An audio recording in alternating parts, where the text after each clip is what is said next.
Granite Finance Business School, High-Tech City, Hyderabad. BCom, BBA, PGDM, MBA. Call 9000 welcome to Telugu popular TV. West ఏషియాలో జరుగుతున్న war 38 రోజులు. అయితే ఇప్పుడు ఒక శుభవార్తగా మనం చెప్పొచ్చు. యుఎస్ సీజ్ ఫైర్ ప్రకటించింది. 2 వీక్స్ సీజ్ ఫైర్. ఓవరాల్గా 38 రోజుల్లో అసలు ట్రంప్ ఏం సాధించారు? మనం చూస్తే గల్ఫ్ దేశాలు, అదేవిధంగా ఇరాన్, ఇజ్రాయెల్లో మారణ హోమాన్ని మనం చూసాము.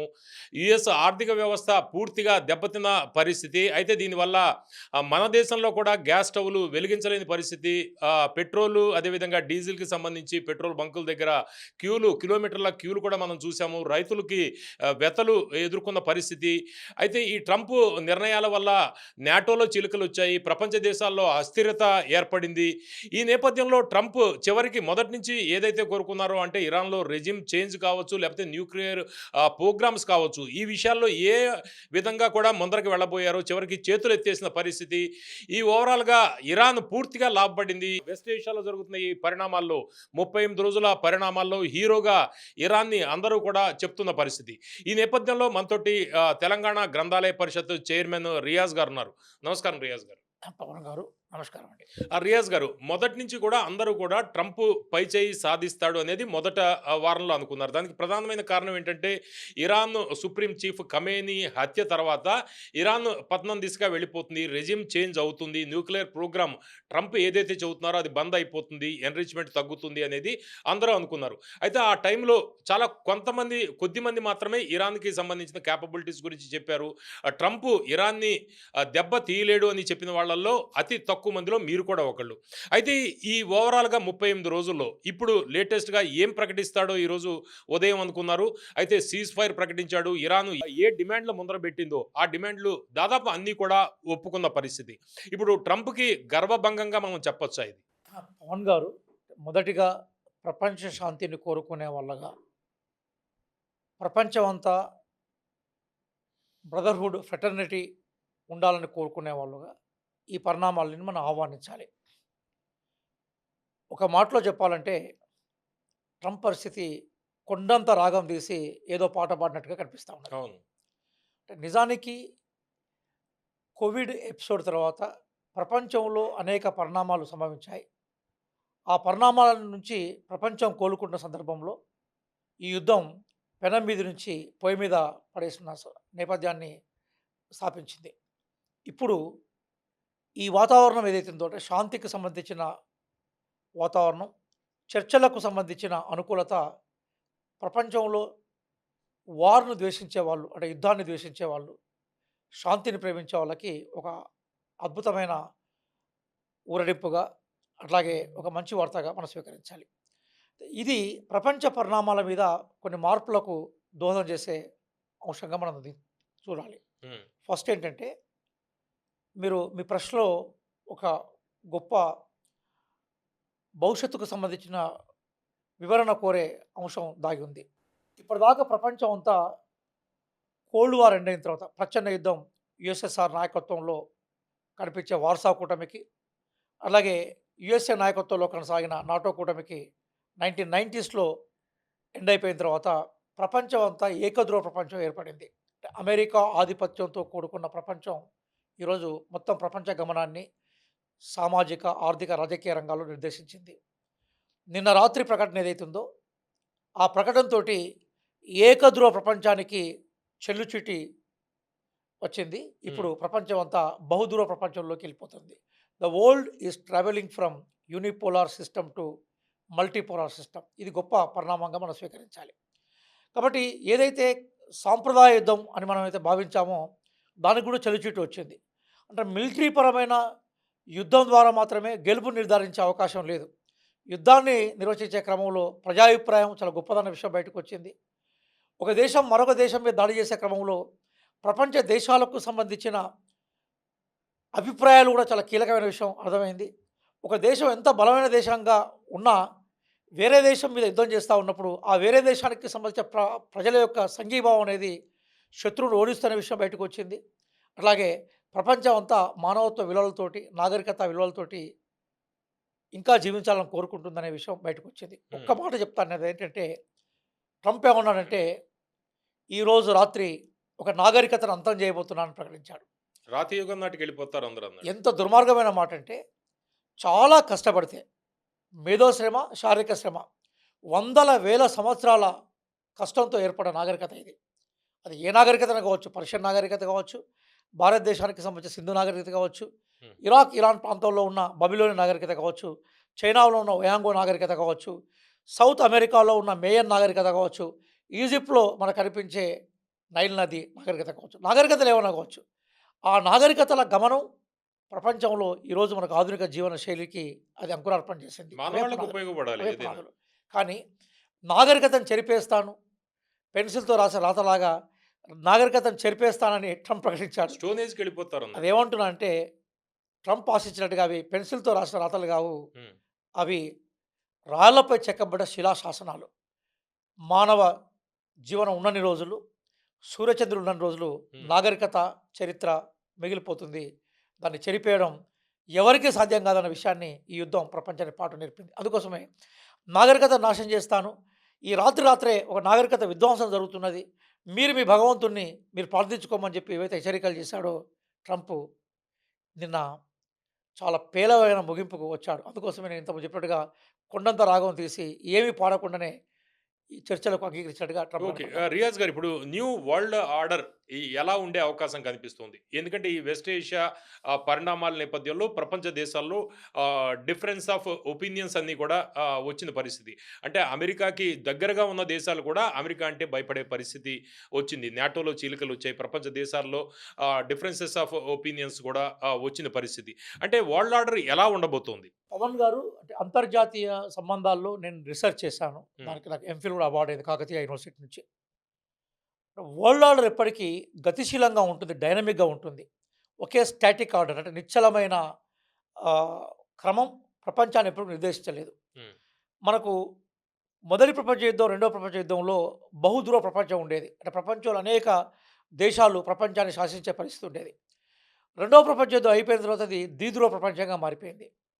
అమెరికా, రష్యాల మధ్య కోల్డ్ వార్ స్టార్ట్ అయింది. అవును. 1990లో సోవియట్ యూనియన్‌గా మనం అభివర్ణించిన యుఎస్ఎస్ఆర్ చీలిక శత్రువు దాడి ముక్కలైపోయింది. చేయకముందుకే ఆత్మహత్య చేసుకొని అంతరించిపోయింది. ముక్కలైపోయింది. అప్పుడు ప్రపంచం 15 దేశాలుగా యుఎస్ఎస్ఆర్ అవును. ఏర్పడింది. అప్పుడు ప్రపంచం మొత్తం కూడా దాదాపుగా 30 సంవత్సరాల నుంచి 1990స్ అనుకున్నప్పుడు దాదాపుగా 30 ఏళ్ల నుంచి ఏకధ్రువ ప్రపంచం స్టార్ట్ అయింది. ఆ ఏకధ్రువ ప్రపంచంలో అమెరికా ఆడిందే ఆట, పాడిందే పాట. అందుకోసమే డంకెల్‌కి సంబంధించిన నిబంధనల్ని అమెరికా రూపొందించింది. హ్మ్. ఆ డంకెల్ నిబంధనల తర్వాత వరల్డ్ ట్రేడ్ ఆర్గనైజేషన్ రూపంలో, ఒప్పందం రూపంలో ప్రపంచ దేశాలంటే అలా తీసుకుంది. అంతకుముందు మల్టీ ఎక్స్‌చేంజ్ ఆఫ్ కరెన్సీ ఉండేది. మొత్తం ప్రపంచం అంతా కూడా డాలర్ ఆధారిత కరెన్సీ వ్యవస్థ నిర్మించే ఆర్థిక వ్యవస్థలుగా మారిపోయినాయి. డాలర్ శాసిస్తే ప్రపంచం మొత్తం కూడా ఆ శాసనాన్ని అంగీకరించే పరిస్థితి. ఇప్పుడు పెట్రో డాలర్ వెస్ట్ ఏషియా. హ్మ్. బేసికల్‌గా అంటే ఇక చాలా ప్రధానంగా డాలర్ ప్రయోజనాలు కనిపించేది. అవును. కాబట్టి అమెరికా ప్రతిదీ. ప్రయోజనాలే ప్రపంచ ప్రయోజనాలుగా అయిపోయినాయి. ఆ టైంలోనే ఎల్‌పీజీ వచ్చింది. Liberalisation, privatisation, globalisation. సరళీకరణ, ప్రైవేటీకరణ, ప్రపంచీకరణ. ఈ నేపథ్యంలో ఏ మార్పొచ్చినా, ఏ వాణిజ్యం జరిగినా గూడా అమెరికా శాసించిందే ప్రపంచం వినే పరిస్థితికొచ్చింది. హ్మ్. చివరికి ఎక్కడి దాకా పోయిందంటే, ట్రంప్ దాన్ని క్లైమాక్స్ స్టేజ్‌కి తీసుకుపోయినాడు. అంటే ఒకప్పుడు అమెరికా ఫస్ట్ అనే దాన్ని ట్రంప్ వచ్చినాక ట్రంప్ ఫస్ట్ అనే దాన్ని తీసుకొచ్చాడు. హ్మ్. కాబట్టి ట్రంప్ రాకముందుకు అమెరికాకు మనకు మధ్య వాణిజ్య ఆంక్షలు 2%గా ఉన్నది. ట్రంప్ రాగానే ఒక్కసారి 54% తీసుకుపోయి, మళ్ళీ మనం ఏదో ఆయనను దేబరించినట్టుగా భావించి దాన్ని నేను 18% తగ్గిస్తున్నానని చెప్పి ప్రకటించాడు. చైనా మీద ఆంక్షలు పెట్టాడు. ప్రపంచం మీద ఆంక్షలు పెట్టాడు. అట్లాగే ప్రపంచంలో ఉండే సహజ వనరుల న్యాయాన్ని ప్రకటించాడు. అక్కడ మనకి చావేస్ మొత్తోల్ని బేసికల్‌గా కిడ్నాప్ చేసి తీసుకొచ్చినాక గ్రీన్‌లాండ్‌ని ఆక్రమిస్తా అన్నాడు.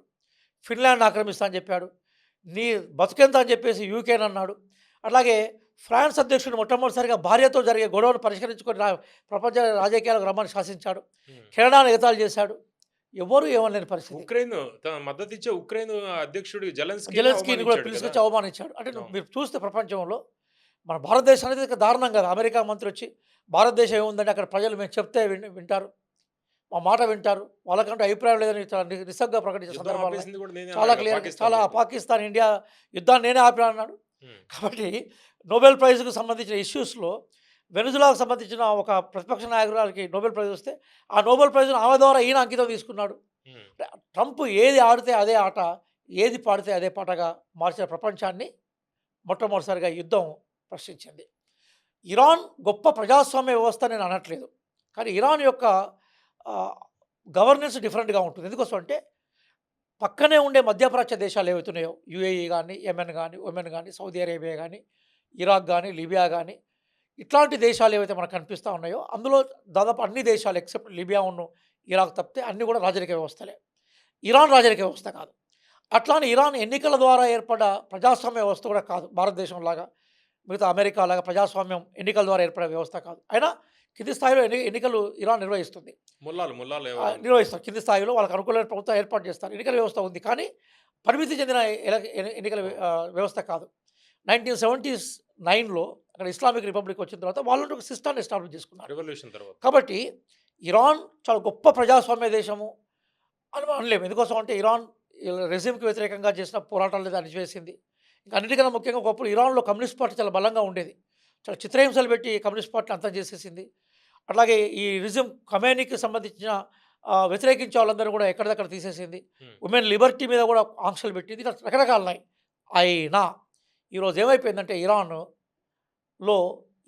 రిజిమ్కి వ్యతిరేకంగా మెల్లగా ప్రజలు వీధుల్లోకి వచ్చి ఆందోళన చేసే క్రమంలో ట్రంప్ చాలా ఆశ్చర్యంగా ఏంటంటే దాన్ని ఎన్కాజ్ చేసుకొని పోయి వెల్లెలకలు పడిపోయినాడు. ఇప్పుడు వాళ్ళందరూ సపోర్ట్. ఎందుకోసం అంటే ఎప్పుడైనా గుర్తుపెట్టుకోండి పవన్ గారు, ఒక దేశాన్ని మరొకరు వచ్చి నాశనం చేస్తున్నట్టే. మన కుటుంబాన్ని పక్క కుటుంబమో ఇంకో కుటుంబం వచ్చి మన మీద దాడి చేస్తారంటే కుటుంబంలో ఎన్ని తగాదాలన్నా కూడా కుటుంబంతో ఏకమవుతూ ఉంటుంది. దాని నిదర్శనమే నిన్న మనం చూసిన మానవహారాలు.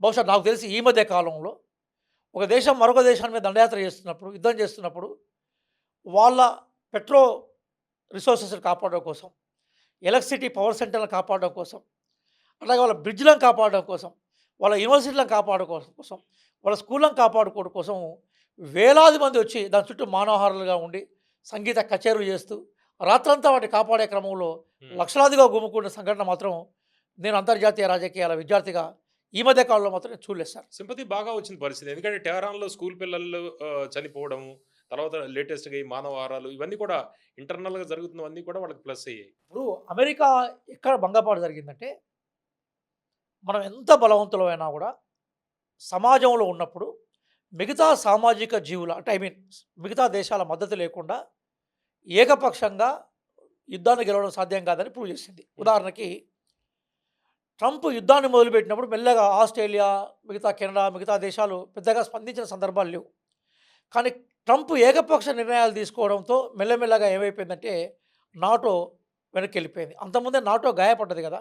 అందులో ప్రధానంగా యూరోప్లో ఆయన కవ్వించిండు కదా. యూరోప్ ఏం చేయలేదన్నాడు. గ్రీన్లాండ్ నాదే అన్నాడు.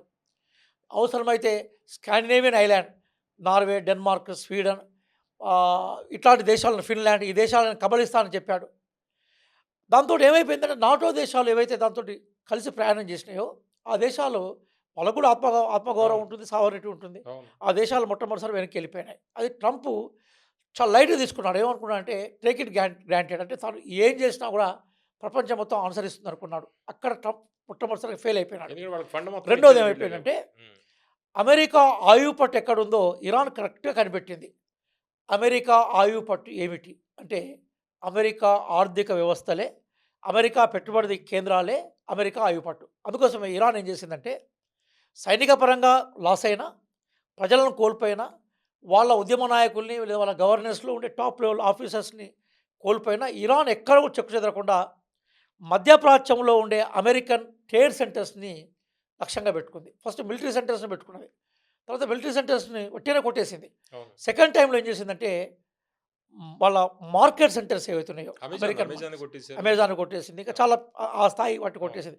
కొట్టివేయడంతో పాటుగా ఈరోజు మనం అనుకున్న రాజరిక వ్యవస్థలే కదా, యుఏఈ కానీ, దుబాయ్ కానీ, సౌదీ అరేబియా కానీ, వీళ్ళందరూ అమెరికాలో పెట్టుబడులు పెట్టారు.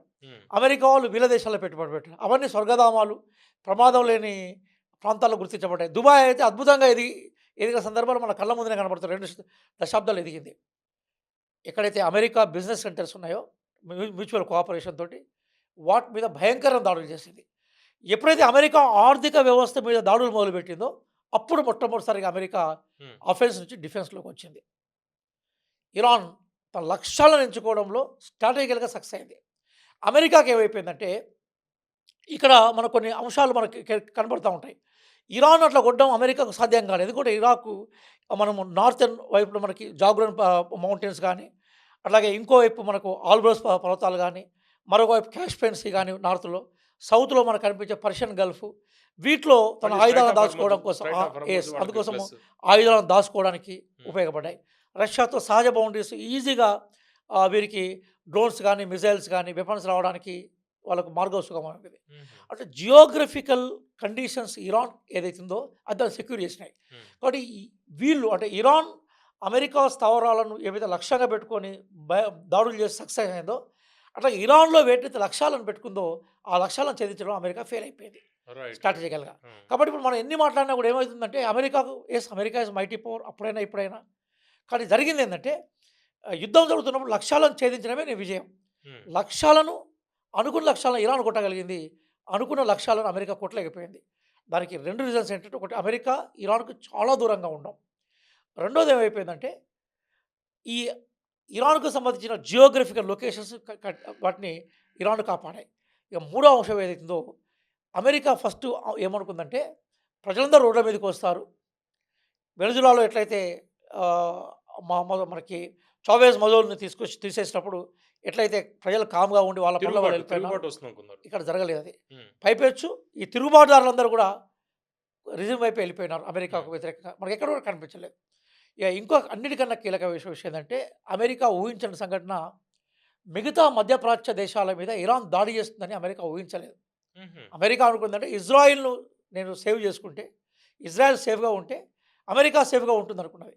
కానీ ఇరాన్ ఇజ్రాయెల్ మీద పెట్టిన లక్ష్యాల కన్నా, మిగతా మధ్యప్రాచ్యాల మీద చేసిన అక్కడ లక్ష్యాలే ఉన్నాయి. కొడతారనుకున్నారు. వాళ్ళు ల అక్కడ కొట్టకుండా ఇక్కడ కొట్టారు. అందుకోసం మనకు గెరిల్లా వార్‌లో హ్మ్. ఏముంటుందంటే, హ్మ్. తూర్పున శబ్దాలు చేయి, పశ్చిమ నుంచి దాడి చేయమనే ఒక స్లోగన్ ఉంటుందన్నట్టు. ఆహాహా! శబ్దాలు వచ్చే వైపు మన ఫోకస్ ఉంటుంది. హ్మ్.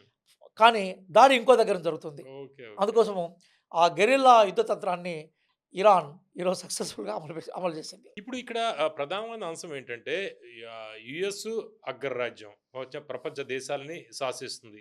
మరోవైపు ఇజ్రాయెల్ చూస్తే చాలా బలమైన దేశం. అది చాలా దేశాలకి ఆర్మ్స్, వెపన్స్ ఇవన్నీ కూడా సప్లై చేస్తుంది. యుద్ధ విమానాలు కూడా సప్లై చేసే ఇజ్రాయెల్. ఈ 2 దేశాలు కలిసినా కూడా వీళ్ళని చేయకపోవడం ఒకటి. రెండోది వీళ్ళ దగ్గర ఎక్కడా కూడా లీడర్‌షిప్ లేదు. అంటే సుప్రీము లీడర్ చనిపోయారు. తర్వాత వాడు కుమారుడు వచ్చినా కూడా 28 తారీఖు ఫిబ్రవరి 28 తారీఖు ఆయన చనిపోయి తర్వాత 1 వీక్‌లో ఈయన్ని అనౌన్స్ చేసినా కూడా ఇప్పటిదాకా కూడా ఆయన కనిపించలేదు. ఆయన ఆరోగ్యం మీద కూడా చాలా రూమర్స్ వస్తున్నాయి.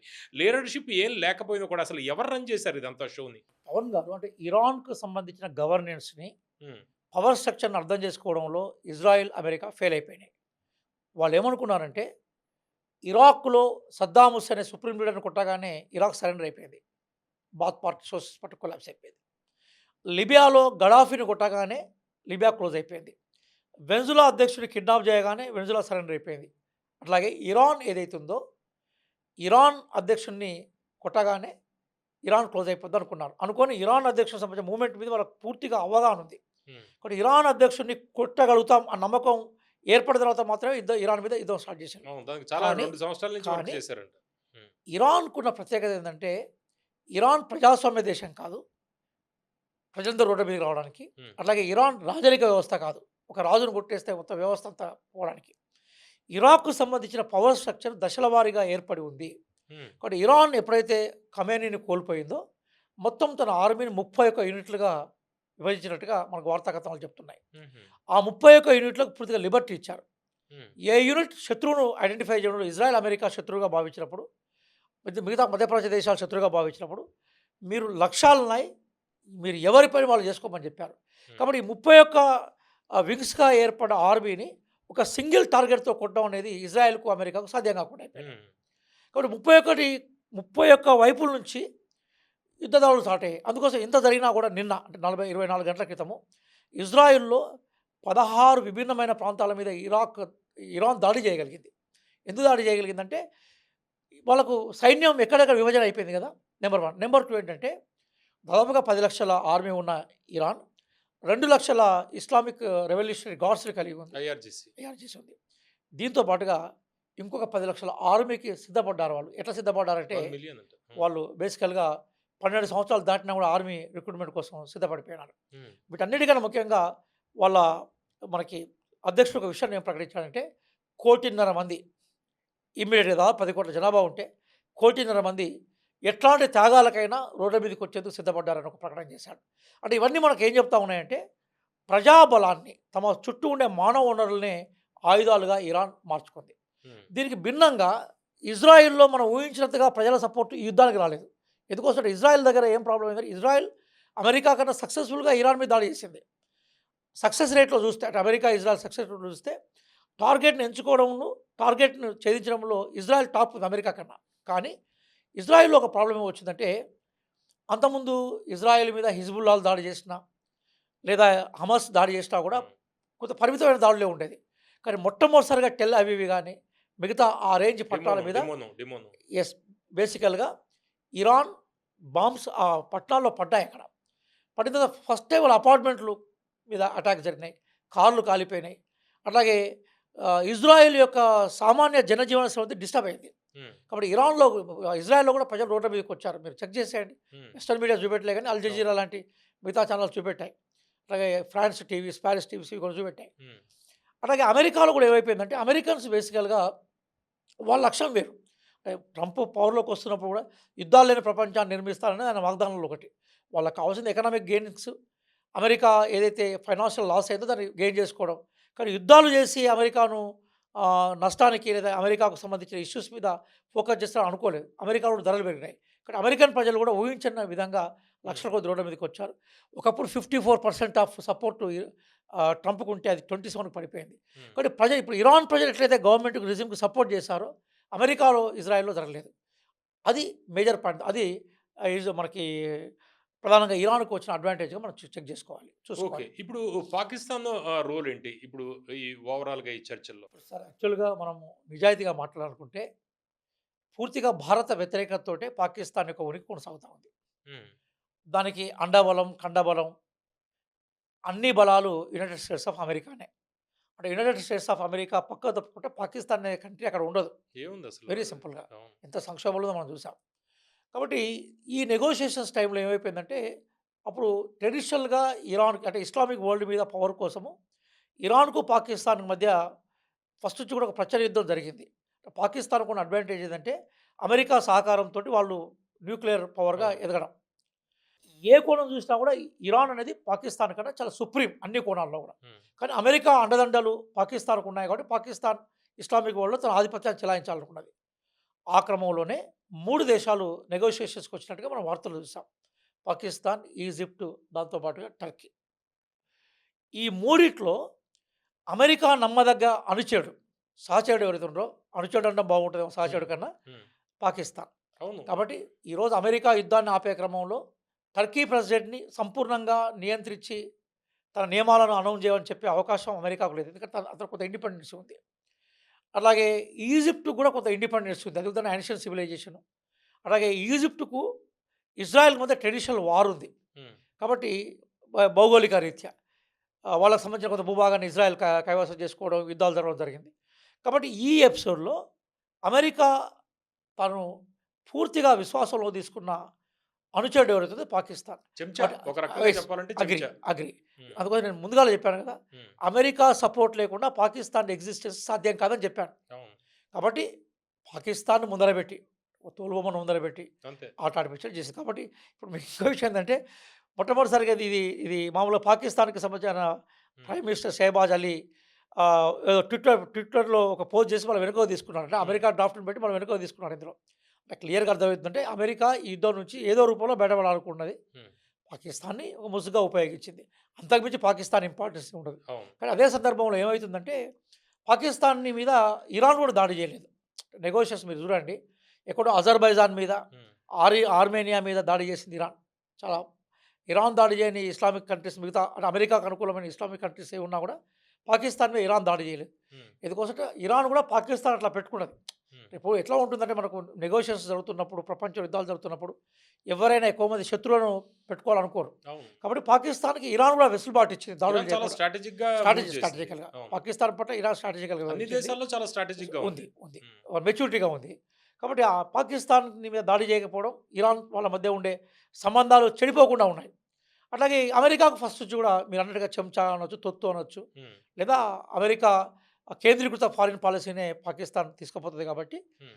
ఈ నెగోషియేషన్‌లో అమెరికానే ముందు నిలబెట్టింది. అంతకు రియాజ్ గారు ఇప్పుడు 2 వీక్స్ సీజ్ ఫైర్ అన్నారు. అయితే ఇప్పుడు ఇరాన్ ఏమో వాళ్ళు ప్రకటించుకుంటుంది. ఆల్రెడీ మా మీద శాంక్షన్స్ వాళ్ళ డిమాండ్‌లు కూడా ఒక 10 డిమాండ్‌లు చెప్తున్నారు. అంటే ఆ డిమాండ్‌లు ఒప్పుకున్నట్టే మనం భావించాలి ప్రస్తుతానికి. అంటే చర్చలు, నెగోషియేషన్స్ ఇంకా ముందరకు వెళ్ళినా కూడా కొంతవరకు ట్రంప్ మెట్టు దిగినట్టే మనకు కనిపిస్తోంది. అందులో శాంక్షన్స్ ఎత్తేయడం కావచ్చు, లేకపోతే హర్మూజ్ విషయంలో వాళ్ళకి పూర్తిగా హక్కులు ఇయ్యడం కావచ్చు ఇరాన్‌కి.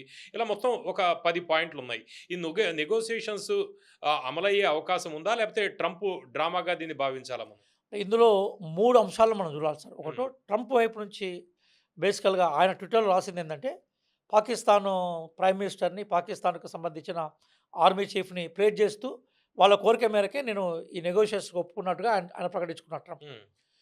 దాని తర్వాత పాకిస్తాన్ ప్రైమ్ మినిస్టర్‌కి సంబంధించిన ట్విట్టర్‌లో ఏముందంటే, మేము ప్రయత్నం చేసాం. ఇరు దేశాలు సహకరిస్తున్నాయి. అది ఇస్లామిక్ మనకి ప్రధానంగా ఇస్లామాబాద్ కేంద్రంగా నెగోషియేషన్స్ జరుగుతున్నాయి అన్నాడు.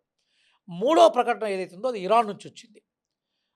ఆ ఇరాన్ నుంచి వచ్చిన ప్రకటనలో ఏముందంటే, అంటే మాకు ఒక 10 అంశాలను మేము నెగోషియేషన్‌లో ఎజెండాలో పెట్టాం. 10 పాయింట్స్. ఈ 10 పాయింట్స్ పట్ల అమెరికా సానుకూలంగా వ్యవహరించిందని ఇరాన్ ప్రకటించింది. కానీ ట్రంప్ ఆ పాయింట్స్ ఎక్కడ ట్విట్టర్‌లో గాని, చెప్పలేదు. ట్విట్టర్‌లో గాని ఎందుకంటే మనం విషయంగా ప్రస్తావిస్తున్నాం అవును. కాబట్టి, ట్రంప్‌కు చేసిన ట్విట్టర్ మెసేజ్‌లో గాని, అట్లాగే ఇక్కడ వీళ్ళకున్న ఎక్స్ మెసేజ్‌లో గాని, హ్మ్. వీళ్ళెక్కడ కూడా ఈ 10 పాయింట్లకు అనుకూలంగా ట్రంప్ ప్రకటించాడన్న విషయాన్ని మెన్షన్ చేయలేదు. అది ఇరాన్ మెన్షన్ చేసింది. ఇరాన్ మెన్షన్ చేసినా దానికి ఖండన మాత్రం చేయలేదు. హ్మ్. ఆ ఖండన పాకిస్తాన్ వైపు నుంచి జరగలేదు, అమెరికా నుంచి జరగలేదు. హ్మ్. కాబట్టి ఖండన జరగనప్పుడు వాళ్ళు మౌనం అంగీకారంగా అంతే మనం కదా! స్వీకరించే ప్రయత్నం చేయాలి. హ్మ్. కానీ ఇక్కడ ఇంకో ప్రమాదం కూడా ఉంది. దీని పట్ల అంటే ఇప్పుడు జరుగుతున్న ఈ పరిణామం పట్ల ఇజ్రాయిల్ ఇంకా తన అభిప్రాయాన్ని వ్యక్తం చేయలేదు. హ్మ్. ఈరోజు ప్రపంచంలో శాంతిని ప్రేమించే వాళ్ళుగా, ఆర్థిక సంక్షోభం రావద్దని కోరుకునే వాళ్ళుగా మనం ఈ నెగోషియేషన్స్‌ని, చర్చల్ని ఆహ్వానిస్తున్నాం. కానీ ఇందులో ప్రధానమైన సూత్రధారి, పాత్రధారి మొదటి నుంచి యుద్ధాన్ని కోరుకుంటున్నది ఇజ్రాయెలే. అది హీరో గావచ్చు, విలన్ గావచ్చు. హ్మ్. చూసే వాళ్ళ అప్రోచ్‌ని బట్టి ఉంటుంది. యుద్ధాన్ని కోరుకుంటుంది. యుద్ధాన్ని ప్రెషర్ కోరుకుంటుంది కూడా ఇరానే గదా! తీసుకొచ్చింది కూడా ట్రంప్ మీద అది ఇజ్రాయెలే. ప్రధానంగా ఇజ్రాయెలే గదా! ఇరాన్ కాదు గదా! అవును. కాబట్టి ఆ ఇజ్రాయెల్ వైపు నుంచి ఈ ట్రంప్‌కి సంబంధించిన ఈ నెగోషియేషన్స్ మీద అధికార ప్రకటన ఇప్పటివరకు రాలేదు. మనం హ్మ్. వేచి చూడాలి. ఒకవేళ ఇజ్రాయెలే గనక దీంతో సంబంధం లేకుండా దాడులను కొనసాగిస్తే, ఇరాన్ డెఫినెట్‌గా మళ్ళీ రిటాలియేషన్ అంటే మళ్ళీ ప్రతిదాడులను పెడుతుంది. హ్మ్. పెట్టినప్పుడు యుద్ధం కొనసాగుతుంది. అమెరికా ఇన్వాల్వ్ అయినంత డేంజర్‌గా ఇజ్రాయెల్ ఇరాన్ యుద్ధం ఉండే అవకాశం ఉండదు. పెద్ద దాడులు నష్టపరుచుకోవడం వరకే పరిమితం అవుతాయి. హ్మ్. కాబట్టి ఇజ్రాయెల్‌కి సంబంధించిన యాక్సెప్టెన్స్ కూడా ఇంపార్టెంటే. దానికోసం మనం వేచి చూడాల్సి ఉంటది. ఇప్పుడు మాత్రం మీరు అనుకున్నట్టుగా ఆహ్, ఇప్పుడు ఈ 10 అంశాలను మనం చూసాం 10 పాయింట్స్‌ని. అంతకుముందు 15 అంశాలను చూసాం మనం.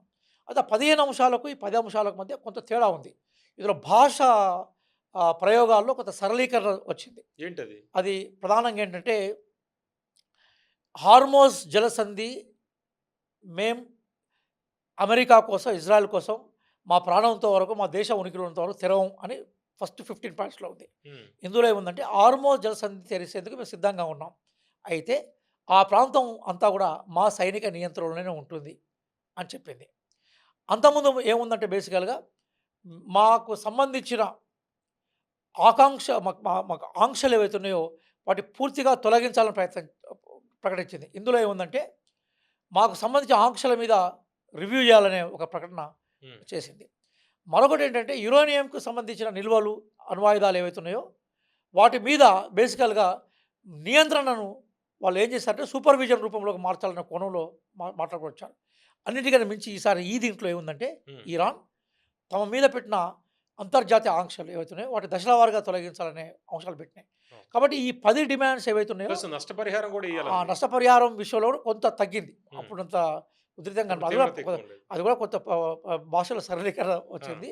అయితే ఓవరాల్‌గా అంటే దీన్ని బట్టి చూస్తే ఏమనిపిస్తుందంటే, ఈ నెగోషియేషన్స్ కొనసాగుతాయండి. అదే 2 వీక్స్ సీజ్ ఫైర్ అన్నారు గానీ, హ్మ్. అది పర్మనెంట్ సీజ్ ఫైర్ వైపే పోతుంది. హ్మ్. కానీ నాకు తెలిసి బహుశా ఇరాన్‌కు సంబంధించిన విషయాల్లో కొంత రిలాక్సేషన్ అమెరికా ఇస్తుంది గానీ, పూర్తి రిలాక్సేషన్ ఇచ్చే అవకాశం హుహు. ఉండదు. కానీ అక్కడ కీలకమైన పాయింట్ ఏంటంటే, అమెరికా ఏమంటుందంటే, మా డాలర్‌కి సంబంధించిన ఆధిపత్యాన్ని అంటే ఎక్స్‌చేంజ్‌లో డాలర్ యొక్క పెట్రో డాలర్. పెట్రో డాలర్‌ని హ్మ్. మీరు ఉపయోగించాలని చెప్పొచ్చు. హ్మ్. ఇరాన్ ఏముంటుందంటే, మా ప్రయోజనాలకు భిన్నంగా ఉండకుంటే మేము ఉపయోగించేందుకు అభ్యంతరం లేదని కూడా చెప్పొచ్చు. హ్మ్. ఆ అవకాశం ఉంది. ఎందుకంటే ఇరాన్ ఇప్పుడు ఇమ్మీడియేట్‌గా చాలా ఆంక్షలతోటి విపరీతంగా సంక్షోభం ఉంది. ఇప్పుడు ఇరాన్ వైపు నుంచి ఆలోచించాలి కదా! అవును. స్కూల్స్ బంద్ అయిపోయినాయి. ఆహ్, మొత్తం హాస్పిటల్స్ అన్నీ ఎక్కడెక్కడ క్లోజ్ అయిపోయినాయి, కరెంట్ పోయింది, యూనివర్సిటీస్ పోయినాయి, ఫుడ్ అలాగే ప్రాబ్లం. ఫుడ్ పోయింది, బ్రిడ్జిలు కూలిపోతున్నాయి. కాబట్టి వాళ్ళు సస్టైన్ కావాలనుకుంటున్నారు. కాబట్టి ఈ యుద్ధ విరమణ నాయకులు చాలామంది చనిపోయినారు. వాళ్ళది పాపం మనుగడ ఆ కోసం మనుగడ పోరాటం కోసం కదా, వాళ్ళది. స్ట్రగుల్ ఫర్ ఎగ్జిస్టెన్స్ కదా. అవును. కాబట్టి సహజంగా వాళ్ళు ఆత్మాభిమానం దెబ్బతినకుండా, ఆర్థికంగా దివాళా తీయకుండా సస్టైన్గా ఒప్పుకునే అవకాశాలు ఉన్నాయి. ఇప్పుడు అమెరికా కూడా పరిస్థితి ఏంటంటే నెక్స్ట్ ఎన్నికలు ఉన్నాయి. ఇప్పుడు ట్రంప్ ఏం చేస్తాడో మీరు చూడండి. రేపు ఏమవుతుందంటే నవంబర్ మిడ్ నేనే టర్మ్ యుద్ధాన్ని ఆపానంటాడు ఆయన. మీరు చూస్తుండండి ఇప్పుడు ఆల్రెడీ అంటున్నాడు అంట కదా. అని ఉమ్. మొత్తం అంటే ప్రపంచంలో ఇరాన్ సర్వనాశనం అయిపోయేది. ఒక నాగరికత మొత్తం నాశనమయ్యే దాని నుంచి నేను నాగరికత రక్షించాలని మొదలు పెడతాడు. పెట్టి ఈ స్లోగన్ తోటి ఎలక్షన్స్ పోతాడు ట్రంప్. ఆ, కాబట్టి ఇది ఆపడం ఏదైతుందో రాజకీయ ప్రయోజనాల కోసము, తన రాజకీయ కీర్తిని ప్రకటించుకోవడం కోసం ట్రంప్ ఉపయోగించుకున్నాడు. ట్రంప్ ఉమ్, ఆ టైప్ ఆఫ్ ఇంటెలిజెంట్. ఉమ్, కాబట్టి ఇరాన్ ఏం చేస్తుంది, ఇందులో తాను మన రీకన్స్ట్రక్షన్ కోసం ప్రయత్నం చేస్తుంది. ఈ రీకన్స్ట్రక్షన్స్లో కాంట్రాక్ట్స్ అన్ని కూడా యూరోపియన్ దేశాలకు, అమెరికాకు ఇవ్వదు, చైనాకి ఇస్తుంది. ఆ రీకన్స్ట్రక్షన్లో చైనాకు వచ్చే ఆర్థిక అది ఉంటుంది. ఉమ్, ఇక భారతదేశం లాంటి ఆయిల్ ఆధారిత ఆర్థిక వ్యవస్థలు అవుతున్నాయో అవి ఒక 2 నెలల క్రితం కోల్పోయిన యథాతథ స్థితిని కంటిన్యూ చేస్తాయి. ఇది కొంతకాలం అయితే కొనసాగుతూ ఉంటుంది. ఉమ్, ఈ సాగే లోపునే మరి ట్రంప్ మళ్ళీ నెక్స్ట్ ఎలక్షన్స్కి అమెరికా దగ్గరికి వస్తాయి కాబట్టి ఉమ్. వచ్చే గవర్నమెంట్ ఎట్లా ఉంటుందో అనే దాని మీద మళ్ళీ డిపెండ్ అయి ఉంటుంది. ఏదైనా కూడా ఈ యుద్ధం కనుక ఇంకొక 15 రోజులు కొనసాగినా కూడా బహుశా ప్రపంచం యొక్క పరిస్థితి భయంకరంగా ఉండేది. ఏదైనా సరే అది ఏ దేశం చొరవ తీసుకుంది, ప్రపంచ ప్రజలు చొరవ తీసుకున్నారా, అమెరికా ప్రజల లేదా ఇరాన్ ప్రజల యొక్క పట్టుదల, మిగతా దేశాల యొక్క తోడ్పాటు, ఇవన్నీ మనం అన్ని ఫ్యాక్టర్స్ ఉంటాయి. అదే సందర్భంలో ఇది ప్రపంచం మనుగడకి ఇప్పుడు ఈ చర్చలు కొనసాగడం ఏదైతుందో అది ఉపయోగపడుతుందని మనం భావించాలి. ఓకే. మన దేశ యాంగిల్‌లో మీరు చెప్పండి. అంటే మనం ఎల్‌పీజీ విషయంలో ఇబ్బందులు పడ్డాం. పెట్రోల్ బంకుల దగ్గర క్యూలు కూడా చూసాం. అయితే దాన్ని నార్మల్సీ తీసుకురావడానికి ప్రభుత్వం ప్రయత్నించింది. అయితే ఎరువులకు కూడా కొరత రానున్న రోజుల్లో ఎరువులకి కొరత వచ్చే పరిస్థితి ఉందన్నారు. ఈ మొత్తం రేటు కూడా క్రూడ్ ఆయిల్ ఇంపోర్ట్స్ రేట్ కూడా విపరీతంగా పెరిగింది. మన ఆర్థిక వ్యవస్థ మీద కూడా తీవ్ర స్థాయిలో ఇబ్బంది ఉండేదన్నారు.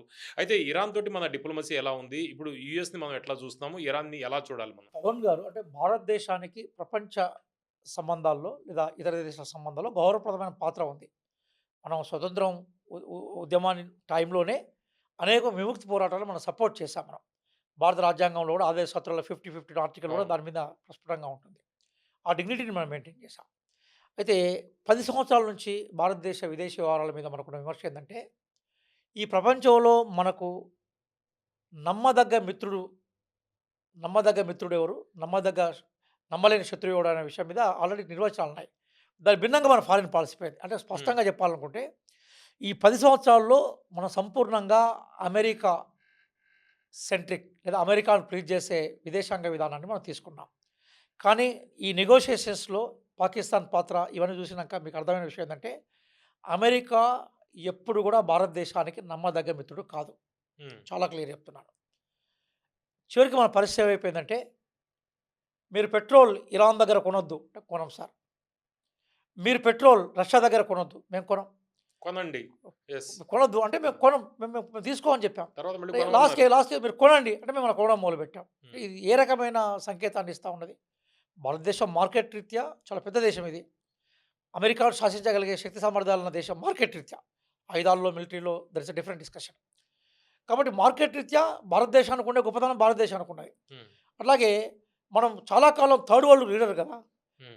1948 తర్వాత అంటే 45, 46లో రెండో ప్రపంచ యుద్ధం ముగిసిన తర్వాత ప్రపంచంలో అనేక కొత్త దేశాలకు స్వతంత్రం వచ్చింది. ఆ స్వతంత్రం వచ్చిన దేశాలకు మనమే నాయకులం కదా. ఆ నాయకత్వానికి సంబంధించిన పాత్రను 10 సంవత్సరాల నుంచి మనం కంటిన్యూ చేయడం విఫలమైపోయినాం కదా. అంటే మరి రిలయన్స్ అమెరికా గారు అంటే 2 విషయాలు చెప్తాను. హ్మ్. అమెరికా మనం ఏమంటున్నాం అంటే ఒకప్పుడు ఇంటర్నేషనల్ పాలిటిక్స్‌లో ఏ న్యూట్రాలిటీని అయితే మనం మెయింటైన్ చేశామో అది మెయింటైన్ చేయాల్సి ఉండే. ఎందుకోసమంటే ఇరాన్‌తో సత్సంబంధాలు ఉన్నాయి, అమెరికాతో సత్సంబంధాలు ఉన్నాయి. మోడీ గారు గవర్నమెంట్ వచ్చినాక ఇజ్రాయెల్‌తో కూడా సంబంధాలు పెట్టుకున్నాం. దాని మీద కూడా పెద్ద ఆబ్జెక్షన్స్ ఏమి లేవు. 1, 2 పాలస్తీనా మనం మర్చిపోవద్దని చెప్పాం తప్ప మిగతా దగ్గర మనకి ఏం ఆబ్జెక్షన్స్ లేవు. హ్మ్. కానీ ఈ మధ్య కాలంలో అంటే ట్రంప్ రెండోసారి ఎన్నికైన తర్వాత భారత్ మీద కూడా ఆంక్షలు విధించాడు కదా. భారతదేశానికి కొత్తగా చేసిన ఫేవరే ఉన్నది. మన ప్రధానమంత్రి గారు ట్రంప్ ఎలక్షన్‌లోకి పోయి అబ్ కీ బార్ ట్రంప్ సర్కార్ అన్నాడు. నాకు తెలిసి ప్రపంచంలో ఈవెన్ అమెరికా వల్ల విపరీతంగా లాభం పొందిన దేశాలలో ఎవరు కూడా ప్రకటించి ఉండవు. అప్పుడు ఓడిపోయాడు అప్పుడు ట్రంప్. ఓడిపోయి బిడెన్ గెలిచాడు కదా. దాంతో 4 సంవత్సరాలు మనది ఐసోలేట్ పాలసీ అయిపోయింది కదా. అబ్ కీ బార్ ట్రంప్ సర్కార్ అన్న తర్వాత బిడెన్ గెలిచిన తర్వాత రిలేషన్స్ ఎట్లా ఉంటాయి? అవును. మళ్ళీ ట్రంప్ వచ్చాడు. పోనీ సరే అప్పటికే ఆ స్లోగాన్ ట్రంప్ గుర్తుపెట్టుకున్నా అంటే ట్రంప్ గుర్తుపెట్టుకోలేదు కదా! రాగానే ఇండియా మీద ఎన్ని ఆంక్షలు విధించాడు. మొన్ననే కదా! అమెరికా విదేశాంగ మంత్రి మనల్ని అవమానకరంగా మాట్లాడిన సందర్భాలు మీరు చూసారు, మేము చూసాం కదా! పెట్రోల్ ఇష్యూలో గాని, మన ఆర్థిక పరిణామాల విషయంలో మీరు చూసారు, మేము చూసాం కదా! మనం ఏమంటున్నామంటే ఈరోజు వర్చువల్‌గా మనం బ్రిక్స్‌కు నాయకులం సార్ మనం. అందులో బ్రెజిల్ ఉంది, సౌత్ ఆఫ్రికా ఉంది, చైనా ఉంది, రష్యా ఉంది, మనం ఉన్నాం. అట్లాగే మనం బ్రిక్స్ సహకరించే దేశాలు ఇరాన్ ఇట్లాంటి కొన్ని దేశాలు కూడా ఉన్నాయి. ఈ బ్రిక్స్ అనేది పెద్ద మార్కెట్. ఈ బ్రిక్స్‌ను బలోపేతం చేయడం ద్వారా ఏమైందంటే అమెరికాను నువ్వు యుద్ధం చేయకుండా కట్టడి చేసే అవకాశం ఉంటుంది. ఇంకా అమెరికా ఎగుమతులు చాలా కీలకమైనవి. అమెరికా ఎగుమతులు ఈరోజు ఎవరింట్లోకి పోయినా కూడా మన భారతదేశంలో కనబడతా ఉంటాయి కదా! అవును. నువ్వు అమెరికా ఎగుమతులను ఎందుకంటే అమెరికా యొక్క ఆయుపట్టు ఏంటి? వాళ్ళ పెట్టుబడిదారులు, వాళ్ళ పెట్టుబడిదారు వ్యవస్థనే కదా! మీరు ట్రంప్‌కి సంబంధించిన చివరి ఉపన్యాసం చూడండి. ఆయన అమెరికా ప్రజల గురించి ఎక్కడా మాట్లాడలేదు. అమెరికా నుంచి ఎవరైతే ఇన్వెస్ట్‌మెంట్ చేస్తున్నారో, ఆ ఇన్వెస్ట్‌మెంట్ చేసే పెట్టుబడిదారుల రక్షణే తన రక్షణగా ప్రకటించుకున్నాడు. అంటే అమెరికా ఫారిన్ పాలసీ గాని, అమెరికా జాతీయ విధానాలు పూర్తి కూడా అమెరికా పెట్టుబడిదారులు, అమెరికాలో ధనవంతులకు సెంట్రిక్‌గా నడుస్తున్నాయనే విషయాన్ని అమెరికా ప్రెసిడెంట్ ట్రంప్ ఉపన్యాసంలో కనిపించింది. ఇన్వెస్ట్‌మెంట్ చేసిన ఇన్వెస్టర్ల గురించి చెప్పాడాయన. అవును.